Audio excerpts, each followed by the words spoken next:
use drones. We fly over the orchard. The drone takes pictures of the trees as it goes over the orchard.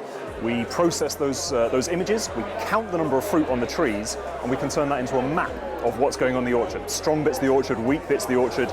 We can do tree sizing as well. And early in the season, we can also map the amount of blossom on the trees. So you're also counting the number of flowers.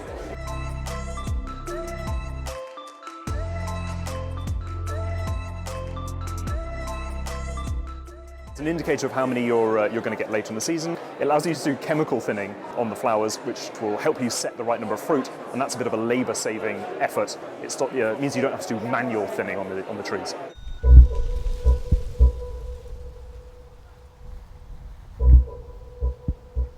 That's one of the benefits of the system. It helps you to optimize your labor. That's how we think about it.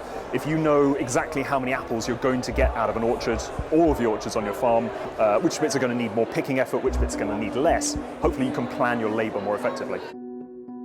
I think there's a lot of potential for precision farming systems, digital farming systems, not just on the labor aspect, but also on improving tree health, sustainability, better carbon sequestration in soils, all sorts of things. Hopefully it's part of the solution.